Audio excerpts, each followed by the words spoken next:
자, 오늘은 큐티와 함께하는 마태복음 강의 12번째 시간이고요. 마태복음 14장을 다뤄드리도록 하겠습니다. 자, 앞서 제10강에서 소개한 바와 같이 이 마가복음과 누가복음은 예수님께서 12제자들을 파송하시고 또 사역을 마친 제자들이 다시 예수님께로 돌아와서 전도사역의 결과를 보고하는 장면이 기록되어 있습니다. 그리고 중간에 뭐가 있냐면은 세례 요한의 죽음에 관한 이야기가 일종의 삽입된 형태로 기록되어 있습니다. 여러분 이렇게 보시다시피 나오시나요? PPT 좀 띄워주시기 바랍니다. 저쪽에 프롬프트도 제가 볼 수 있도록 띄워주세요. 뒤에 배경도 벽 쪽에 있는 거. 방청실 저 뒤쪽도 띄워주세요. 그래서 이렇게 보시는 바와 같이 마가복음 6장 12절 13절 제자들을 파송하는 장면이 나오죠. 바로 앞에 걸로 띄워주세요. 그리고 6장 30절에 보면은 그들이 다시 돌아와서 예수님께 전도사역을 보고하는 내용이 나오는데 그 중간에 세례 요한의 죽음에 관한 이야기가 14절부터 29절에 나왔어요. 마가복음도 그렇고 또 누가복음 9장도 동일한 구조로 이렇게 되어 있습니다. 자, 그런데 이 마태복음은 마가나 누가의 기록 방식은 약간 다릅니다. 이 이야기가 이 중간에 나와 있는 그 이야기가 마태복음에서는 오늘 다뤄드린 14장에 나와 있습니다. 그 대신에 11장부터 13장까지는 어떤 내용이냐면은 예수님께서 제자들을 파송하신 후 홀로 12제자들을 제외한 예수님입니다. 홀로 또 전도 사역을 이제 주변 마을 다니면서 전도 사역을 하시는데 그때 많은 기사와 이적을 행하시고 고치는 사역을 했음에도 불구하고 예수님은 유대인으로부터 배척을 당하십니다. 그 이야기가 11장부터 13장까지 기록이 되어 있고요. 그 13장에는 특히 7가지 천국 비유를 통해서 하나님 나라가 어떤 곳인가에 대해서 집중적으로 소개를 하고 있습니다. 자, 마태는 이와 같은 방식으로 기록을 하면서 그러니까 다른 공간모서와 좀 다른 방식으로 기록을 하면서 이 세포도주에 해당하는 하나님 나라의 복음을 전하신 예수님과 또 기존의 구약적인 전통과 또 그들이 지금 추구하는 사람의 교훈들을 고수하려고 하는 그 유대인들의 그런 옛 가죽 부대와의 갈등을 자, 이 11장부터 13장까지의 본문 가운데서 이것들을 드러내십니다. 그래서 결과적으로 이걸 통해서 말씀하시는 게 뭐냐? 그들이 옛 언약을 소중히 하고 또 그것을 담는 가죽 부대를 고수하려는 그 유대인들, 특히 이제 바리새인들 같은 당시의 리더들이죠. 그런 유대인들에게 예수님이 전한 메시지가 얼마만큼 소중하고 얼마만큼 귀하기 때문에 그들이 그것을 거부하고 반대하는가를 배척하는 것을 좀 상대적으로 드러내는 그런 효과가 있습니다. 그래서 마태는 하나님 나라는 무엇과도 바꿀 수 없는 가장 소중한 가치이고 또 하나님 나라는 그 안에 영적 생명이 있는 한 어떤 상황과 핍박 가운데서도 확장될 것이고 또 하나님 나라를 반대하는 사람 결국 마지막 때 심판을 받게 될 것을 마태복음 13장에 있는 7가지 천국 비유를 통해서 어필을 하고 있습니다. 그리고 이제 오늘 본문인 마태복음 14장이 이제 이어집니다. 다른 공간복음서와 마찬가지로 이 부분도 세례 요한의 죽음에 얽힌 내막으로 시작을 합니다. 자, 그런데 이 장면에 보면은 세례 요한의 죽음과 관련된 이야기가 과거 일어난 일들을 회상하는 방식으로 기록이 되어 있습니다. 14장 1절, 2절 읽어주고 잠깐 띄었다가 나머지 11절까지 읽어주세요. 그때 분봉왕 헤롯이 예수의 소문을 듣고 그 신하들에게 이르되 이는 세례 요한이라. 그가 죽은 자 가운데서 살아났으니 그러므로 이런 능력이 그 속에서 역사하는도다 하더라.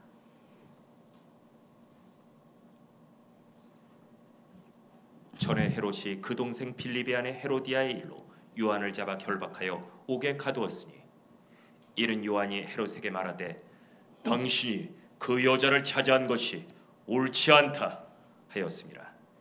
헤롯이 요한을 죽이려 하되 무리가 그를 선지자로 여기므로 그들을 두려워하더니 마침 헤롯의 생일이 되어 헤로디아의 딸이 연석 가운데서 춤을 추어 헤롯을 기쁘게 하니 헤롯이 맹세로 그에게 무엇이든지 달라는 대로 주겠다고 약속하거늘 그가 제 어머니의 시킴을 듣고 이르되 세례 요한의 머리를 소반에 얹어 여기서 내게 주소서 하니 왕이 근심하나 자기가 맹세한 것과 그 함께 앉은 사람들 때문에 주라 명하고 사람을 보내어 옥에서 요한의 목을 베어 그 머리를 소반에 얹어서 그 소녀에게 주니 그가 자기 어머니에게로 가져가니라. 그리고 12절에는요. 세례 요한이 죽은 후에 그의 제자들이 스승의 시신을 가져다 장사한 후에 그 되어진 일들을 예수님께 이제 아뢰는 장면이 등장합니다. 자, 그런데 왜 굳이 세례 요한의 제자들은 이와 같은 되어진 일들을 예수님께 보고를 했을까요?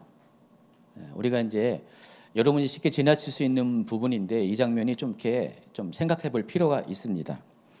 이미 앞서 11장 2절부터 6절 사이에는 요한의 제자들이 예수님을 방문했던 기록이 있습니다. 뭐 따로 있지는 않겠지만은 한번 이렇게 띄워만 주시기 바랍니다.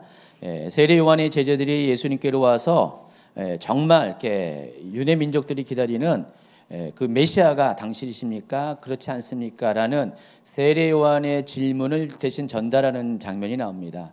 이때 예수님께서는 자신이 그리스도인 것을 직접 말씀하지 않으시고 자신이 한 일을 보고 정말 그리스도인지 아닌지를 분별하도록 하라 이렇게 이야기합니다. 자, 이 이야기를 듣고 이제 제자들이 이제 세례 요한에게로 돌아갔습니다. 자, 그런데 이때까지만 해도 이들은 분명 세례 요한의 제자들이었죠. 그렇죠? 그런데 이제 예수님을 방문한 이후에 이들이 예수님을 바라보는 그 관점이 달라집니다. 이들도 아마 예수님의 그 대답을 듣고 나서 정말로 예수님이 그리스도인지 아닌지를 깊이 생각해 봤을 것이고 또 자기 스승인 세례 요한에 가서 이 말을 전달했을 때 세례 요한의 이야기를 통해서 답을 통해서 아마 이들은 정말 예수님이 그리스도인 것이 확증되었을 것입니다. 그러니까 이러한 과정이 있다는 것이죠. 이러한 과정이 있고 난 다음에 세례 요한이 죽었고 그들은 자연스럽게 예수님께로 오면서 예수님의 제자 그룹에 편입이 되었을 가능성이 있습니다. 자, 이게 굉장히 중요한 이유가 있는데 이 에스에네파에 속한 사람들, 세례 요한이 에스에네파에 속한 사람인데 이 에스에네파에 속한 사람들이 드디어 예수님의 제자의 한 무리로서 들어오게 될 때 예수님의 제자가 되는 퍼즐이 모든 종파가 예수님의 제자가 되는 퍼즐이 완성이 되었다는 것입니다. 그럼 예수님 당시에는 유대교회는 모두 4개의 종파가 있었습니다. 사두개파, 바리새파, 에세네파, 열심당. 자, 이들은요 다 달라요.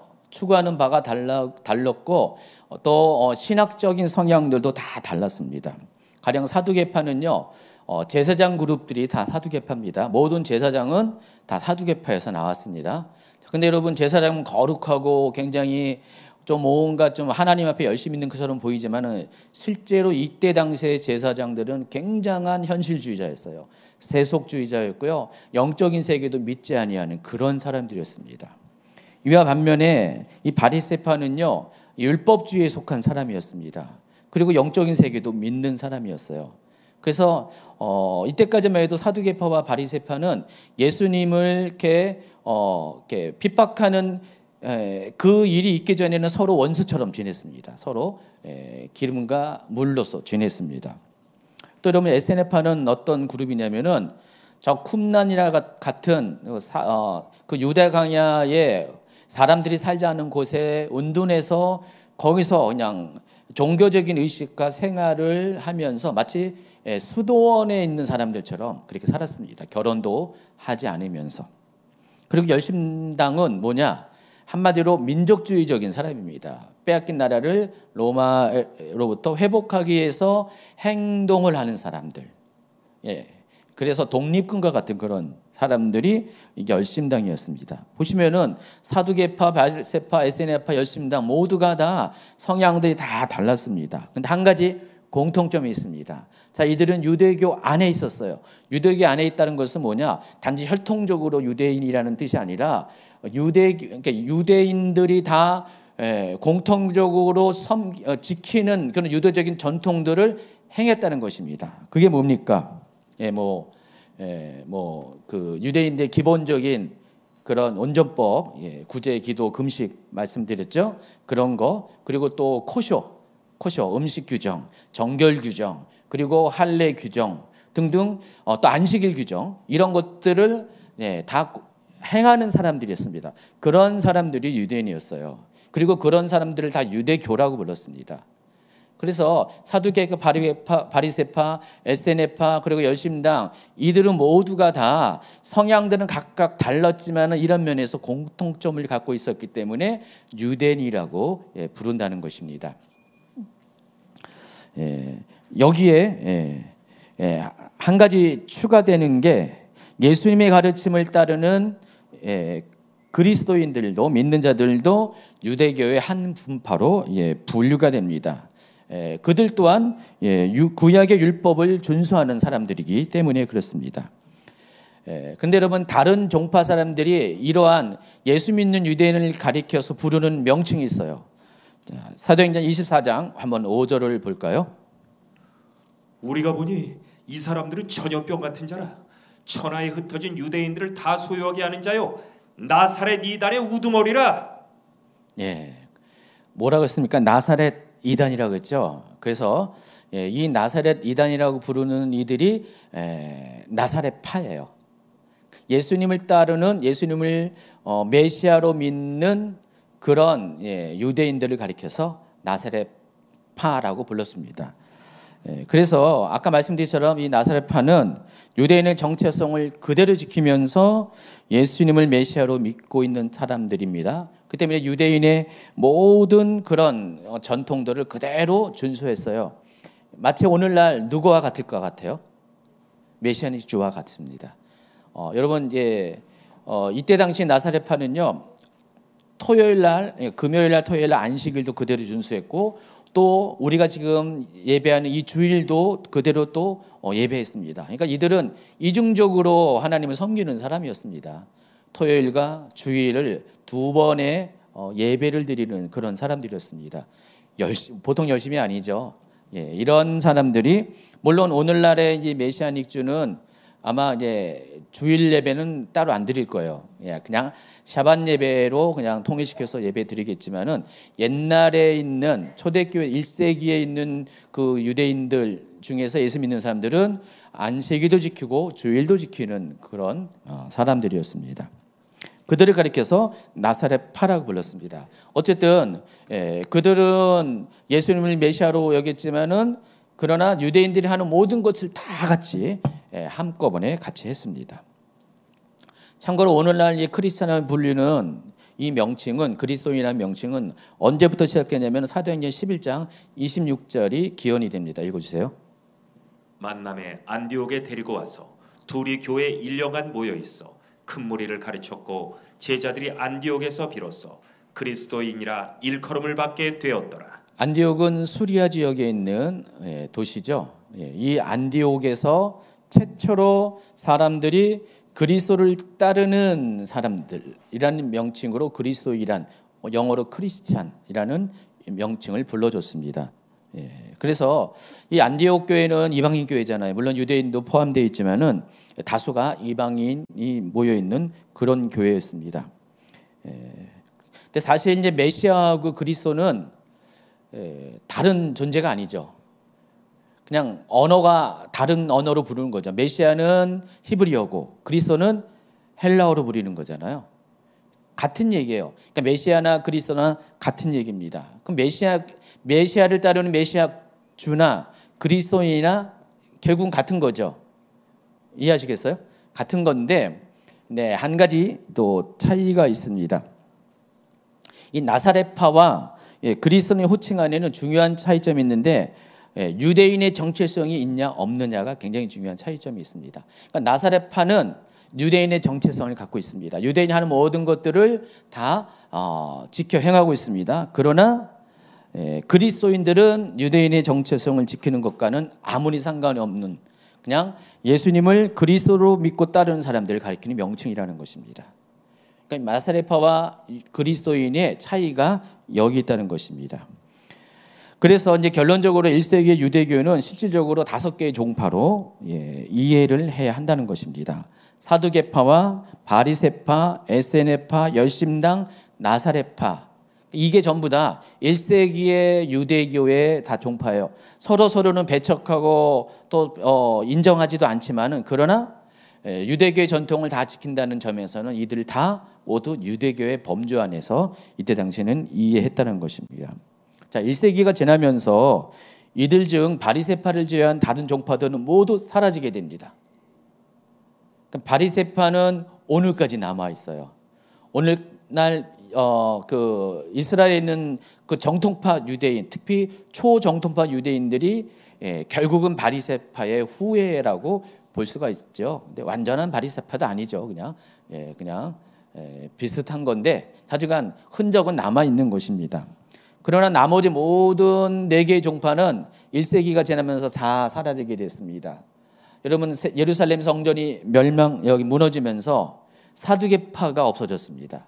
성전이 없으니까 제사장들이 있을 이유가 없잖아요.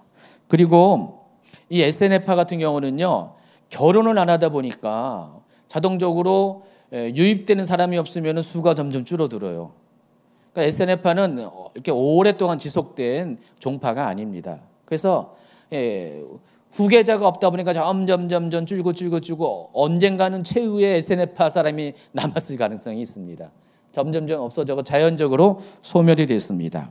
자, 열심당은 예루살렘이 완전히 멸망을 하면서 열심당도 사라지게 됩니다. 여러분, 예루살렘은 2번에 걸쳐서 로마에 정복됐는데, 그 여러분 잘 알고 있는 AD 70년에 예루살렘 성전이 무너졌죠. 그리고 135년에도 2번째 또 유대 반란이 있고 점령을 당했습니다. 그 이후로는요, 그 예루살렘 안에서 이렇게 더 이상 독립운동이 없어졌습니다. 유대 땅은 완전히 유대인과 상관이 없는 땅으로 변해가기 시작합니다.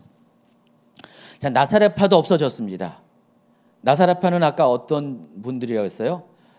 유대인의 전통을 지키면서 예수님을 따르는, 예수님을 메시아로 믿는 사람들이 나사렛파인데, 이들 또한 예루살렘 성전이 무너지고 또 135년에 또 완전히 2번째 유대 전쟁이 패한 후에 이들 또한 전부 다 흩어지게 됩니다. 이미 AD 70년 예루살렘 성전이 무너질 때 이 나사렛파는 전부 다 예루살렘에 남아있지 않고 다 흩어지게 됩니다. 이 나사렛파 같은 경우는요, 끝까지 항전하지 않았어요. 끝까지 항전하지 않고, 이들은 이 세속 나라에 대한 관심이 없었기 때문에, 그렇기 때문에 하나님 나라에 대한 관심이 더 크기 때문에 예루살렘이 포위되고 멸망하기 직전 전부 다 빠져나갔습니다. 이미 다 빠져가지고 예루살렘 성전이 멸망하기 전에 다 흩어져가지고 다 외국으로 도피했다 그러면 도피하는 거죠. 디아스포라로 흩어지게 됩니다. 그래서 더 이상 예루살렘에 나사렛파 유대인들이 있지 않게 됩니다. 그리고 이들은 이제 디아스포라로 흩어지면서 이방 세계 가운데 동화되고 그쪽에서 이제 뿌리를 내리고 살게 됩니다. 결과적으로 이제 예루살렘에는 바리새파만 남게 됩니다. 끝까지 그 땅에는 바리새파만 남게 됩니다. 참고로 이야기하는 거고요. 다시 본문으로 돌아갑니다. 자, 이 14장 이전까지 예수님의 제자들의 출신들은 어쨌든 간에 이 종파들 중에서 에세네파를 제외하고 나머지는 다 한두 명씩 예수님의 제자 그룹 가운데 다 들어가 있습니다. 예수님의 제자들 중에는요, 제사장들 출신도 있었고요, 바리새파 출신도 있었습니다. 그리고 열심당 출신도 있습니다. 열심당 중에서 또 베드로가 아닌 시몬도 열심당이라고 이렇게 복음서에 나와 있죠. 열심당도 있었습니다. 그런데 유독 에세네파 출신들의 제자가 있었다는 흔적은 없어요. 에세네파 출신 제자가 있었다는 흔적은 없는데, 그 이유를 제 개인적인 생각입니다. 이들이 예수님의 제자가 아직 될 수 없는 것은 바로 세례 요한이 있기 때문에 그래요. 아직 세례 요한이 살아있는 동안에는 세례 요한의 제자였지 예수님의 제자까지 되지 않았다는 것입니다. 그런데 세례 요한이 죽고 난 다음에 비로소 그 제자들이 세례 요한의 제자들이 예수님의 제자 그룹에 편입이 되었다는 것입니다. 이 얘기를 굉장히 오래 했죠, 제가. 이 얘기하는데 주변 얘기 많이 했는데 여러분이 이제 이 과정을 좀 아셔야지 나중에도 좀 많이 이 시대의 유대교 종파와 또 뭐 나사렛파나 이런 것들이 이해할 수 있는데 도움이 되기 때문에 제가 이야기를 했습니다. 어쨌든 이 장면이 중요한 이유가 그동안 종파별로 대립됐던 유대 사회가 예수님을 중심으로 해서 예수님을 그리스도를 믿는 믿음으로 비로소 하나가 되는 가능성을 증명하였기 때문에 그렇습니다. 그들은 서로 싸우고 배척하고 종파별로 서로 싫어하고 결코 하나가 되는 사람들이 아니었는데 예수님 안에서 복음 안에서 그들이 하나가 되어 최초의 하나가 되는 일들이 벌어지게 됐다는 것입니다.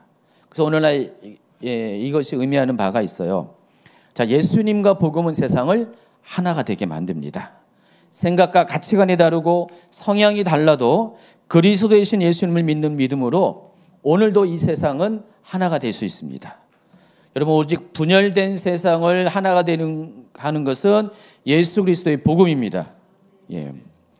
자, 지금과 같이 우리가 이념과 가치관으로 이처럼 나눠진 시대를 우리가 많이 겪어보지 못했습니다. 물론 대한민국이 해방이 되고 나서 좌우가 나눠지면서 아주 극심한 사회 혼란도 있었는데 어쩌면 거기에 견줄 만한 만큼 지금 이 시대가 굉장히 이념적인 가치관의 대립으로 말미암아 많이 분열되어 있는데 그럼에도 불구하고 이 분열된 이 세상 사람들을 하나가 될 수 있는 게 바로 예수 그리스도의 복음이라는 것입니다. 여러분, 교회가 왜 중요하냐? 교회가 왜 이런 부분에서 서로의 입장과 서로의 주장을 내세우지 않고 서로 존중하고 서로 용납해야 될 이유가 바로 여기 있습니다.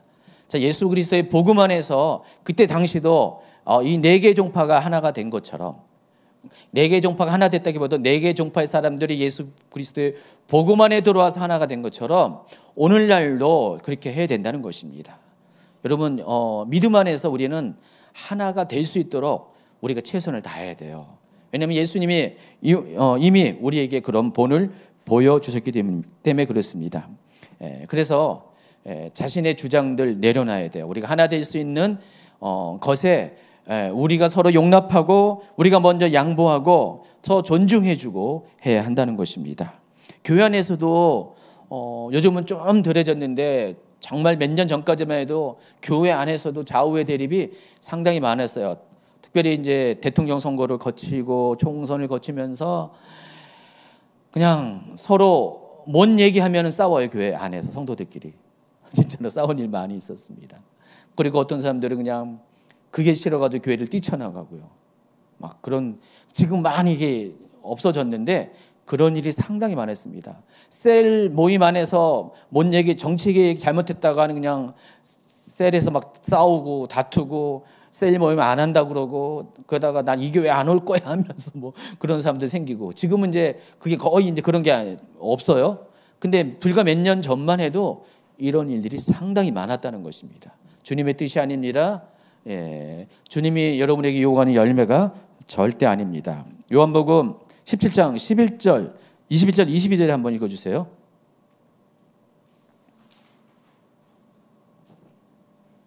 나는 세상에 더 있지 아니하오나 그들은 세상에 있사옵고 나는 아버지께로 가옵나니 거룩하신 아버지여 내게 주신 아버지의 이름으로 그들을 보존하사 우리와 같이 그들도 하나가 되게 하옵소서. 아버지여 아버지께서 내 안에 내가 아버지 안에 있는 것 같이 그들도 다 하나가 되어 우리 안에 있게 하사 세상으로 아버지께서 나를 보내신 것을 믿게 하옵소서. 내게 주신 영광을 내가 그들에게 주었사오니 이는 우리가 하나가 된 것 같이 그들도 하나가 되게 하려 함이니이다. 자, 예수님의 그 기도처럼 믿는 자들은 복음 안에서 하나가 될 수 있도록 자신들의 주장을 내려놓고 아버지의 뜻을 구해야 됩니다.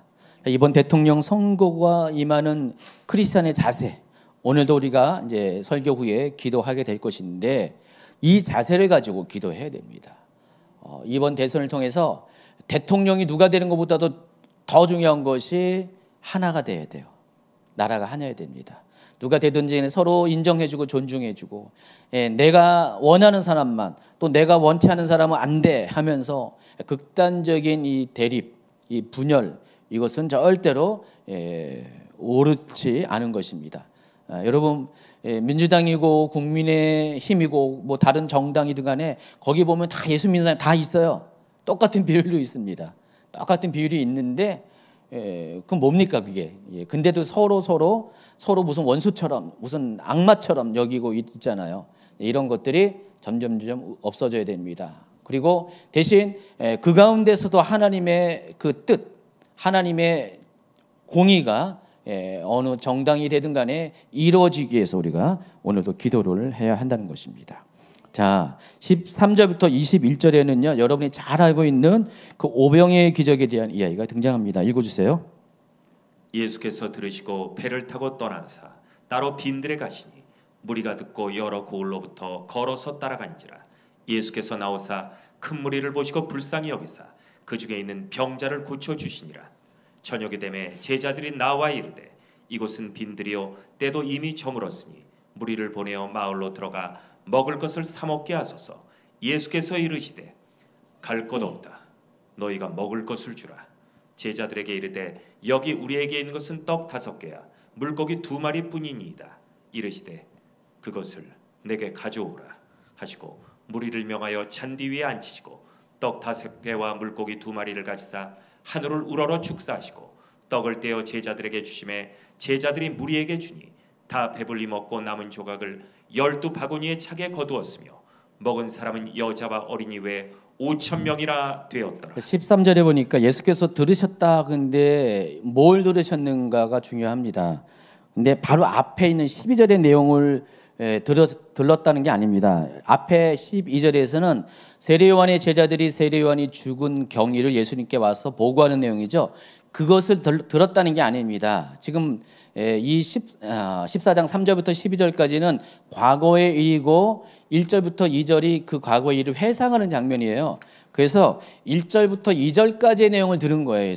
예수님께서 분봉왕 헤롯이 예수님의 소문을 듣고 신하들에게 이르되 세례 요한이 그 죽은 자 가운데 살아났으므로 그러므로 이런 능력이 그 속에서 역사하는도다 라고 한 말을 예수님께서 들었다는 것입니다. 그러시고 나서 지금 예수님이 이동을 하시는 거예요. 여기서 이 헤롯은 누구냐면은 당시 예수님이 사역하시던 이 갈릴리 서쪽에 예수님이 이제 가버나움 중심으로 사역을 하셨잖아요. 이 가버나움 지역과 밑에 베레아 지역을 다스렸던 요단강 동편 지역이 베레아인데 이 연두색으로 표시한 요 두 땅을 다스렸던 헤롯의 아들 중에 하나인 안티파스를 가리킵니다. 이 분봉왕 안티파스가 예수님에 대한 소식을 들었어요. 왜냐하면 자기의 영지 안에서 이 일들이 일어났기 때문에. 그래서 헤롯이 다른 복음서에 보면은요, 헤롯이 예수님을 만나보길 원하는 그 내용들이 기록이 되어 있어요. 이 얘기를 듣고 예수님이 속히 그 자리를 떠납니다. 떠나서 어디로 가냐? 벳세다로 이동합니다. 벳세다가 어디죠? 빌립의 영지라고 써 있잖아요. 헤롯의 또 다른 아들인 빌립이 분봉왕으로 다스리던 지역, 저기 보라색으로 표시한 겁니다. 그래서 가버나움과 벳세다는요 서로 다른 나라예요. 왕국이에요. 한쪽은 안티파스가 다스리는 왕국이고 한쪽은 빌립이 다스리는 왕국이었습니다. 그래서 예수님은 그 벳세다로 이렇게 떠나가신다는 것입니다. 왜 떠나가실까요? 자신을 그렇게 소문을 듣고 자신을 이렇게 보기를 원하는 헤롯이 있다는 얘기를 듣고 드러내지 않기 위해서 그와 같은 정치적인 그런 흐름 가운데 휘말리기 싫어서 예수님께서 급하게 빌립의 영지로 떠나가신다는 것입니다. 여러분 요한복음 6장에 보면은요 예수님께서 오병이어 기적을 행하시는 장면이 나옵니다. 그리고 나서 6장 14, 15절에는 오병이어 기적을 본 무리들의 반응이 이렇게 나와 있습니다. 그 사람들이 예수께서 행하신 이 표적을 보고 말하되 이는 참으로 세상에 오실 그 선지자라 하더라. 그러므로 예수께서 그들이 와서 자기를 억지로 붙들어 임금으로 삼으려는 줄 아시고 다시 혼자 산으로 떠나가시니라. 아직 오병이어 기적은 제가 얘기 안 했지만은 일단은 오병이어 기적을 본 유대인들이 예수님을 뭐라고 얘기했습니까? 바로 메시아라고 단언을 여기 확증을 하고 예수님을 왕으로 세우려고 자기들의 왕으로 세우려고 억지로 예수님을 왕으로 세우려고 하는 그런 시도가 있었어요. 이걸 보고 예수님께서 혼자 떠나서 산으로 피신하시는 장면입니다.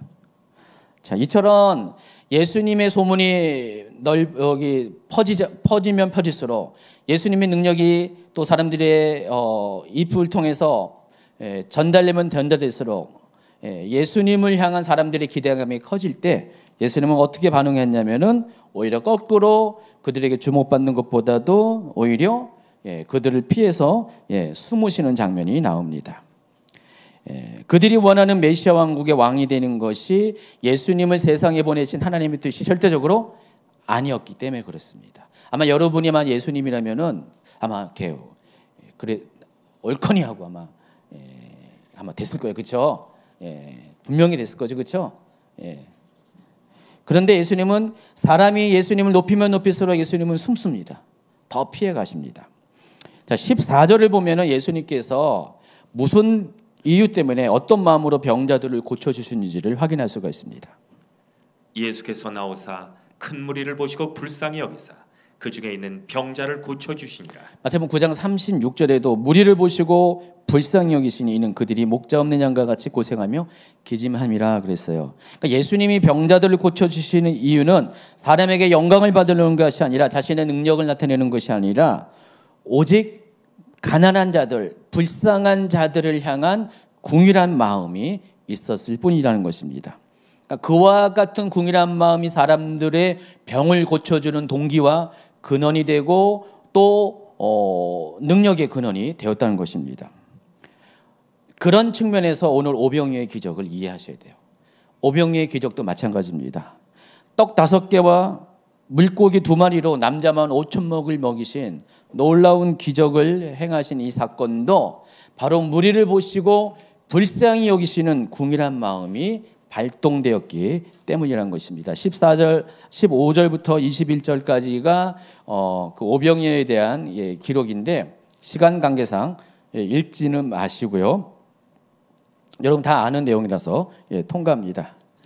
사람들은 이 오병이어의 사건을 일으킨 예수님의 놀라운 기적의 측면에만 주목하잖아요, 그렇죠? 여러분도 지금까지 그랬는데 왜 예수님이 오병이어의 기적을 행했는가에 대해서 그 원인에 대해서는 그 이유에 대해서는 크게 주목하지 않았습니다. 바로 무리들을 불쌍히 여기시는 예수님의 궁휼한 마음이 그와 같은 기적을 일으켰다는 것입니다. 그러니까 예수님께 행하신 모든 치유와 권능의 근원은 사람들을 궁휼히 여기시는 마음이라는 것입니다. 능력은 단지 치유의 도구와 통로일 뿐이고요. 사람을 고치는 힘의 근원은 궁휼한 마음이라는 것을 아시기 바랍니다. 자, 이 말은 오늘날도 동일하게 우리가 적용할 수가 있습니다. 여러분 누군가 아픈 자가 있습니까? 누군가 문제가 있는 자 있습니까? 그를 불쌍히 여기는 마음이 그의 아픈 것을 치유하십니다. 여러분도 치유할 수가 있어요. 예수님만 병자를 고치는 게 절대 아닙니다. 여러분도 고칠 수가 있다는 사실을 아시기 바랍니다. 예수님은요, 우리가 정말 믿음이 있다면은 예수님보다 더 큰 일을 행할 수 있다라고 말씀하셨어요. 근데 이걸 좀 다른 측면에서 보면은 우리에게도 궁휼히 여기는 마음만 있다면은요, 우리의 능력은 큰 중요한 이슈가 아닙니다. 바로 우리의 그 마음이 예수님처럼 아니면 예수님보다 더 큰 놀라운 기적을 일으킬 수 있다는 사실을 주목하시기 바랍니다. 한편 이 뒤에 소개할 이제 다음 주에 잠깐 다뤄드릴 마태복음 15장 32절부터 39절에도 예수님께서 많은 사람들을 먹이신 사건이 등장하는데 이것을 오병이어의 기적과 대비시켜서 칠병이어의 기적 또 어떤 복음서의 표현에 세밀한 표현에 따라서 어떤 분들은 7병 2, 3호의 기적. 왜냐면은 고기가 2-5마리 있다 그래가지고 2-3마리가 있다 가지고 2, 3호라는 표현도 하는데 자주간 오병이어와 대비되는 개념에서 7병 2호의 기적이라고 부릅니다. 내용은 거의 비슷합니다. 그래서 이 두 가지 기적의 공통점을 뽑아보면은 기적을 일으킨 동기가 똑같이 이 사람들을 궁일이 여기는 마음 때문에 기적이 일어난 거고요. 한 사람이 먹을 것 가지고 수천 명, 실은 수만 명이죠. 수만 명을 먹이셨다는 것. 실은 이런 것 전부 다 하나의 설교 그 주제가 되죠, 그렇죠? 그리고 또 그들을 먹이신 다음에 기적의 흔적으로 남겨진 것이 있었다는 것. 다 공통점이에요. 그리고 기적을 행하신 장소가 모두 바닷가 근처의 빈들 또는 광야라는 것. 그리고 기적을 행하신 뒤 예수님은 곧바로 배를 타고 다른 곳으로 이동하셨다는 것. 이런 것들이 전부 다 두 가지 기적의 다 공통적인 내용입니다. 그런데 한 가지 중요한 차이점이 있어요. 기적을 일으킨 대상이 다르다는 것입니다. 그러니까 오병이어의 기적은 유대인을 대상으로 일으킨 기적이고요. 7병이어의 기적은 이방인을 대상으로 일으킨 기적이라는 것입니다. 그래서 이것을 통해서 다음 제가 소개하는 두 가지 사실을 통해서 이 사실을 확인할 수가 있는데 첫 번째는 오병이어의 기적이 일어난 장소가 갈릴리 갈릴리 북동쪽에 있는 베세다, 아까 빌립의 영지에 있는 그 베세다죠. 갈릴리 북쪽에 있는 동편에 있는 베세다였어요. 근데 7병이어의 기적은요 쭉 내려와서 갈릴리 호수 남동쪽에 있는 이방 지역의 어느 지역이에요. 정확하게 어디 도시라고 말할 수 없지만 어쩌면 거라사 밑쪽에 어디일 가능성이 많습니다. 그래서 지금 그 지역은 이방 땅이거든요. 유대인이 사는 땅이 아니라 데가볼리 지역이에요. 이방 사람들이 사는 지역입니다. 그래서 7병이어의 기적은 이방인을 대상으로 한 기적이라는 것. 그리고 오병이어의 기적에서 남은 조각으로 거둔 것이 이 바구니라고 했는데 이 커피너스라는 단어를 사용했는데 이것은 유대인들이 사용하는 휴대용 그릇을 가리킵니다. 버드나무로 가지로 만든 조그만 휴대용 그릇을 가리키는데 이 7병이어에서 남은 조각을 담은 이 광주리는요, 스피리스라는 단어를 사용했는데 이것은 이방인들이 물고기나 과일을 담는 데 사용하는 갈대로 만든 큰 광주리를 가리킵니다. 사도 바울이 다메섹에서 도망칠 때 광주리를 하고 내려왔잖아요. 그 광주리입니다. 자, 그래서 여기 나오는 바구니와 광주리가 다 유대인과 이방인이 별도로 사용하는 그런 물건들이었습니다. 이것을 봐더라도 이 오병이어의 기적의 대상과 7병이어의 기적의 대상이 서로 다르다는 것을 확인할 수가 있습니다. 그런데 굳이 왜 예수님은 서로 비슷한 기적의 사건을 각기 다른 곳에서 일으켰을까? 이것도 마찬가지입니다. 하나님의 긍휼은, 예수님의 긍휼은 유대인이나 이방인이나 차별이 없기 때문에 그렇습니다. 하나님은 모든 사람들의 아버지입니다. 그 아버지의 마음으로 가난한 자들에게, 심령이 가난한 자들에게 예수님을 보내어서 유대인과 이방인 차별 없이 모든 사람의 병을 고치시고 그들을 위해서 기적을 행하시고 또 그들의 배고픔을 채우시는 이 오병이어 기적 또 7병이어의 기적을 행하셨다는 것입니다. 그래서 여러분 뭐 우리가 좀 그런 게 있습니다.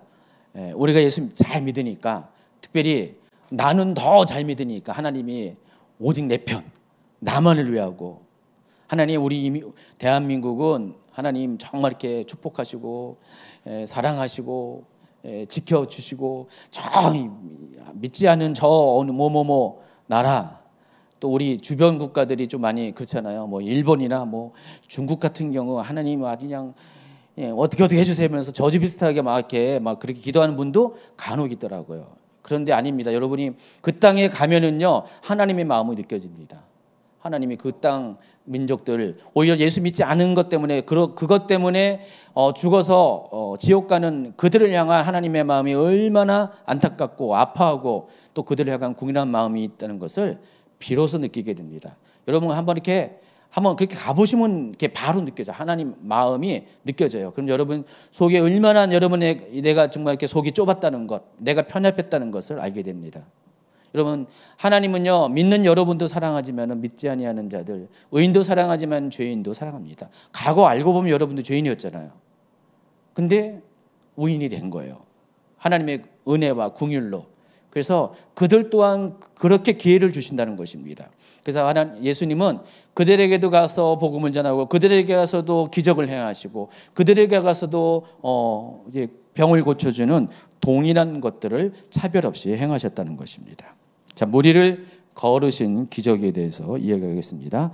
벳세다에서 오병의 기적을 행하신 예수님은 이제 제자들을 배에 태워서 먼저 건너편 바다 건너편으로 떠나보내십니다. 그리고 자신은 무리를 흩어지게 하신 후 홀로 기도하러 산에 올라갑니다. 22절, 23절. 예수께서 즉시 제자들을 재촉하사 자기가 무리를 보내는 동안에 배를 타고 앞서 건너편으로 가게 하시고 무리를 보내신 후에 기도하러 따로 산에 올라가시니라. 저물매 거기에 혼자 계시더니. 자, 이와 같은 이유는 아까 설명했죠. 사람들이 예수님을 왕으로 삼으려고 막 그랬잖아요. 그래서 예수님은 제자들 따로 보내고 본인은 홀로 이렇게 산에서 기도하러 가셨다는 것입니다. 자, 요한복음의 기록에 의하면 제자들을 태운 배는요 벳세다를 떠나서 바다 건너편 가버나움을 향해 나아갑니다. 요한복음 6장 16, 17절. 저물매 제자들이 바다에 내려가서 배를 타고 바다를 건너 가버나움으로 가는데 이미 어두웠고 예수는 아직 그들에게 오시지 아니하였더니. 지금 상황을 보니까 이미 저물었다고 그랬어요. 저녁이 되어졌다는 것입니다. 그래서 지금 제자들은 집으로 돌아가기 위해서 배를 탄 겁니다. 집은 가버나움에 있는데 가버나움에 베드로의 집, 정확히 베드로의 장모의 집이 이 제자들이 머물렀던 숙소잖아요. 그쪽으로 돌아가려고 합니다. 벳세다에서 가버나움까지는요, 육로로 9.6km 정도 됩니다. 여러분 지도에 보이는 것처럼 9.6km 정도 되니까 밤길을 고려하면은 한 3시간, 넉넉히 3시간 가까이 걸릴 수가 있죠. 2시간 반 내지 3시간 정도 걸릴 겁니다. 이 길을 가야 됩니다. 그래서 제자들은 그들에게 익숙한 교통수단인 배가 있기 때문에 사람 걸음보다는 배가 조금 더 빠를 수가 있기 때문에 배를 타고 곧바로 가버나움으로 가고자 합니다. 특히 가버나움의 그 베드로의 집은 바로 바닷가에 있었거든요. 바로 바닷가에 있었기 때문에 배에서 내리면은 한 50m만 걸으면 베드로의 집이었어요. 그러니까 배 타고 가니까 훨씬 빠르죠. 그래서 배를 타고 이제 갑니다. 근데 예상치 못한 문제가 생겨버립니다. 앞서 마태복음 8장에서도 예수님과 제자 일행을 태운 배가 가버나움에서 저 거라사 지역으로 가다가 돌풍을 만나잖아요. 파도가 막 일어나면서 배가 침몰하기 직전까지 갔던 기억이 있죠. 8장에 있습니다. 근데 이번에도 비슷한 상황이 발생합니다. 더구나 날은 이미 어두웠어요. 저물었어요. 캄캄한 그 갈릴리 바다에 갑자기 바람이 크게 불면서 파도가 막 일어나고 시작합니다. 당시 배는요 한 5톤 정도밖에 안 되는 목선이었어요. 기껏해야 한 3, 40명, 50명도 못할 겁니다. 길이 한 5m 정도 되는 그 정도 아주 그냥 작은 배였습니다. 그래서 배 높이도 그 해수면과 배 높이도 한 1m 될까? 그 정도 되는 낮은 배였습니다. 파도가 한 1m, 1.5m만 팍 불어도 어떻게 해요? 배에 물이 쑥 들어오는 그런 배였습니다. 컴컴했어요. 그리고 동력선도 아니었어요. 전부 다 노젓는 배였습니다. 노를 짓는 배였는데 쉽게 생각했죠. 9.6km 정도니까 금방 갈 줄 알았는데 앞을싸 배가 떠난 지 얼마 안 돼 가지고 이제 배가 이제 좀 이렇게 바다 좀 이렇게 바깥쪽으로 나온 지 얼마 안 돼 갑자기 파도가 치기 시작하면서 문제가 생겼습니다. 그 이야기가 14장 24절. 배가 이미 육지에서 술이나 떠나서 바람이 거스름으로 물결로 말미암아 고난을 당하더라. 요한복음 6장 19절에는 10여리쯤 갔는데 이게 10여리가 5 내지 6km 정도를 말하는 것입니다.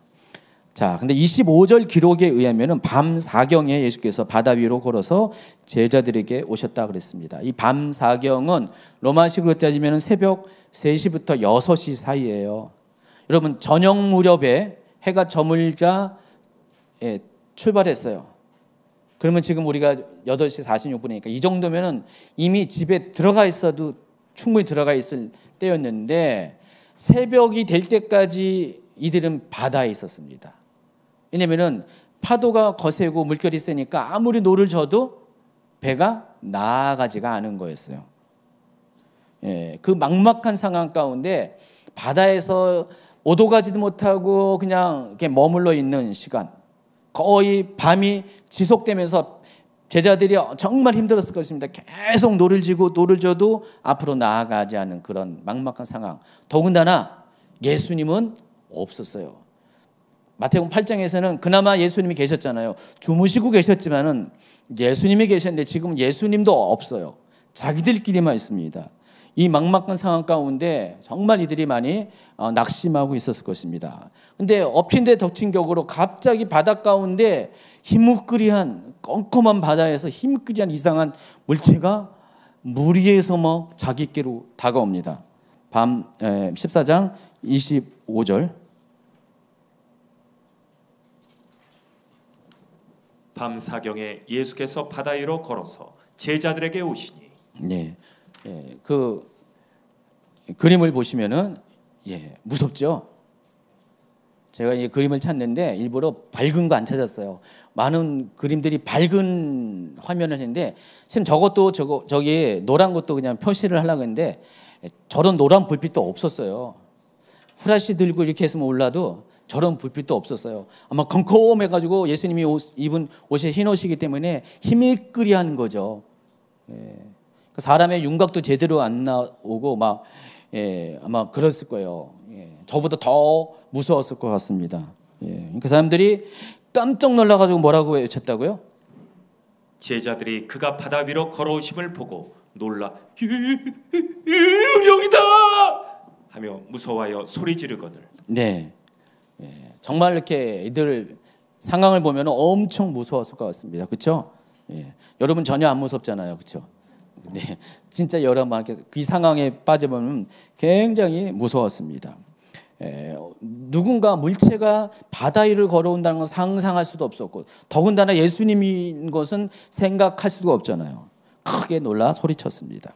자, 놀라는 제자들에게 예수님은 자신의 정체를 밝히시고 두려워하지 말라고 안심시켜 줍니다. 자, 이때 튀는 사람이 항상 있잖아요. 이 베드로가, 역시 베드로는 베드로입니다.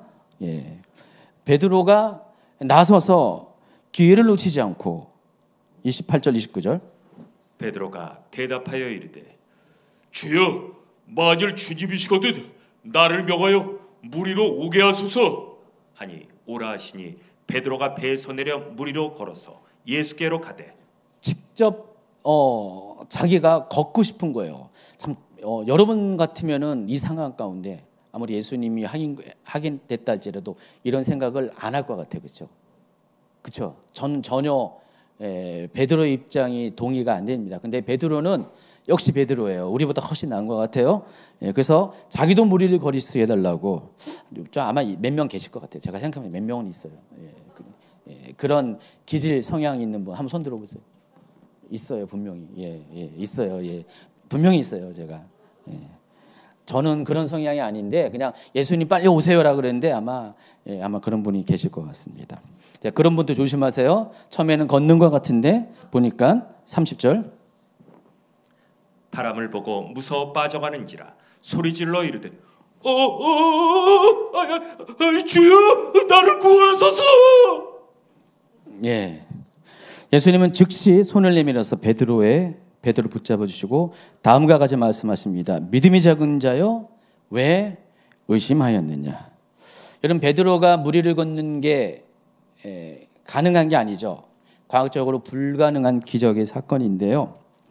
물론 예수님은 예수님이시기 때문에 우리가 그렇다 인정할 수가 있지만은 예수님은 하나님이시기 때문에 신성을 가지신 분이기 때문에, 그러나 베드로는 분명히 인성을 갖고 있는 존재이기 때문에 예수님은 가능해도 베드로는 당연히 그것은 불가능한 것입니다. 근데 이 사건을 통해서 우리가 확인할 수 있는 것은 믿음을 가진 사람은 기적의 주인공이 될 수가 있다는 사실.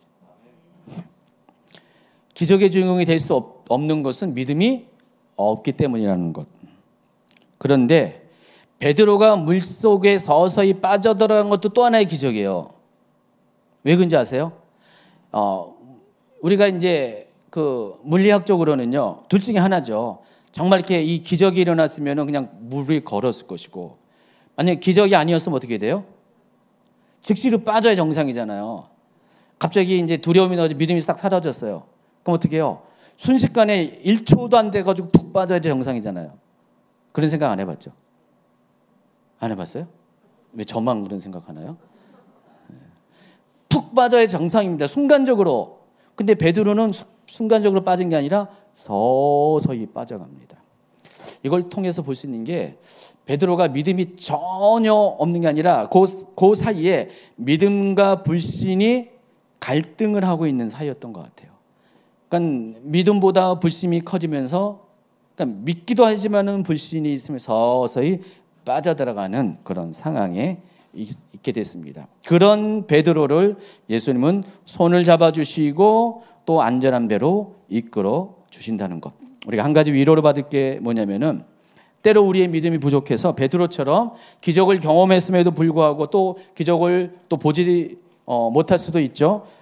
그래서 우리가 때로는 이렇게 이와 같이 우리의 불신 때문에 바다에 빠져들어가는 일들이 있습니다. 문제 안으로 빠져들어갈 수 있는데, 그런 우리를 손 내밀어 주시는 분이 하나님이시라, 예수님이라는 것. 그런 우리를 손 내밀어 주셔서 우리의 부족한 믿음을 채워주시는 분이 계시다는 것. 얼마나 위로가 됩니까? 여러분은 그래서 혼자가 아닙니다. 주님은 우리로 하여금 기적을 일으키는 동기부여도 해주시고요, 우리의 걸음을 인도하십니다. 그렇지만 우리의 믿음이 아직 홀로 거기에 부족하면은요, 연약함이 있다면은, 또 중간에 넘어지게 된다면은 재빨리 오셔서 우리의 손을 잡아 일으키시고 다시 걷게 하시는 분이 예수님입니다. 여러분 부모님이라면 다 겪어본 게 있습니다. 여러분 어린 자녀들이 처음에 걸음 연습을 할 때 몇 걸음 걷다가 푹 쓰러지잖아요. 엄마 아빠가 여기 있습니다. 그래 누구야 일로 와 엄마 아빠 있어 여기, 이렇게 하면서 막 박수 쳐주면서 잘했어 하다가 애들이 어떻게 해요? 엄마 아빠 웃으면서 한쪽에는 엄마 아빠 볼 때마다 웃음이 딱 나오는데 한쪽엔 또 걷는 것 자체에 두려움이 생겨가지고 막 웃었다가 두려움이 딱 이 얼굴이 왔다 갔다 하면서 막 뒤뚱뒤뚱 하다가 어느 순간에 탁 쓰러지잖아요. 그때 어떻게 돼요? 계속 끝끝내 기다리는 부모도 있지만은 또 많은 부모들이 쫓아와가지고 이렇게 세워주고 털어주고 다시 한번 걸어봐, 또 한번 걸어보자, 그렇게 하잖아요. 바로 예수님이 그와 같다라는 것입니다. 마치 어린아이에게 홀로 걸음 걷는 법을 가르치는 부모와 같은 심정으로 예수님은 우리의 믿음의 걸음도, 믿음의 걸음걸이도 그렇게 우리를 걸을 수 있도록 도와주시는 분이 예수님입니다. 자, 예수님과 함께 베드로가 배에 오르자 곧 바람이 그칩니다. 그리고 이 놀라운 일을 겪은 배에 있던 사람들은 예수님을 하나님으로 아들로 인정을 합니다. 14장 32, 30절, 33절. 배에 함께 오름에 바람이 그치는지라 배에 있는 사람들이 예수께 절하며 이르되 진실로 하나님의 아들이로소이다 하더라. 여러분 이전까지 예수님에 대해서 이렇게 모든 사람들이 하나님의 아들이다, 뭐 그리스도다, 이렇게 고백하는 예는 거의 없었죠. 뭐 한 개인이 간접적인 뭐 그런 고백도 한 적이 있었는데, 자, 이 사건을 통해서 사람들은 예수님이 누구인가를 알았습니다. 그럼 이 14장에 물론 앞에도 기적의 사건도 있었지만은 14장에 연속적으로 등장하는 두 가지의 기적 사건, 오병이어의 기적, 또 무리를 걷는 기적은 바로 예수님이 누구인가를 알려주는, 예수님의 신성을 나타내는 놀라운 사건입니다. 여러분 이 마태복음을 쭉 보면은요, 시간이 가면 갈수록 인간 예수에서 하나님이신 예수로 점점 예수님의 모습들이, 존재감이 드러나고 있다는 것을, 바뀌고 있다는 사실을 우리가 알게 됩니다. 이 두 가지 기적은 예수님의 신성을 증거하고 예수님이 어떤 분이라는 것을 알게 해주는 그런 중요한 사건이라는 것입니다.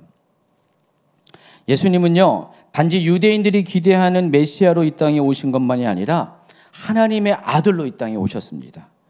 그래서 마태복음 14장에는 하나님의 아들이 아니고서는 도저히 행할 수 없는 이 두 가지 기적을 보여준 겁니다.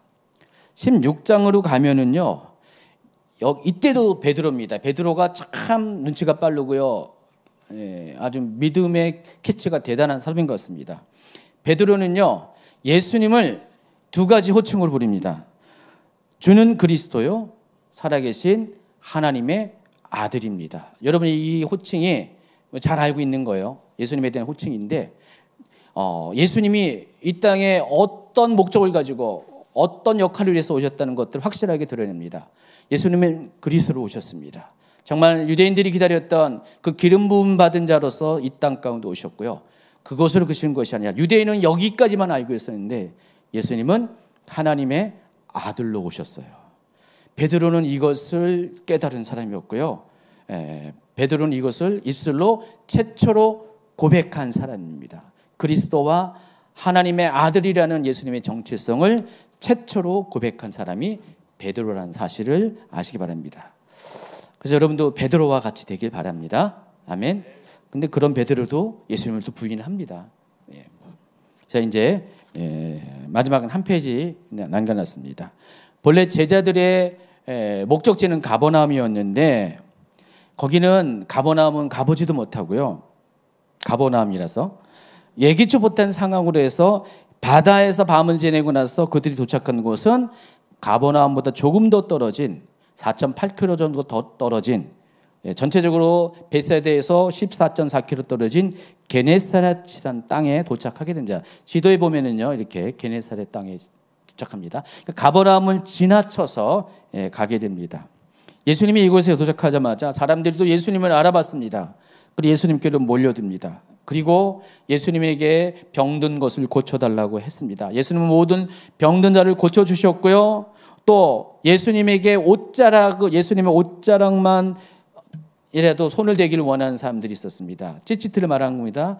그 유대인들의 전통 복장, 그 끈 말하는 겁니다. 그것을 손에 대는 자도 다 나음을 받았다 그랬습니다. 그러니까 점점 가면 갈수록 예수님의 사역을 보면은요, 더 범위가 커지고요, 강도가 넓어지고요. 이제는 치유뿐만 아니라 기적도 같이 병행하시면서 점점점 예수님이 누구신가 점점점 사람들이 인정할 수밖에 없는, 인식할 수밖에 없는 자신의 정체를 드러내는 것으로 점점 바뀌어 나가고 있습니다. 자, 예수님은 세상을 치유하게 오신 하나님의 아들이십니다. 예수님은 모든 병과 모든 약함을 치유할 수 있으며 모든 불가능을 기적으로 가능하게 하실 수 있는 분이십니다. 그렇기 때문에 모든 문제를 가지고 예수님 앞에 나올 때 우리는 온전한 삶으로 변화받을 수 있다는 것입니다.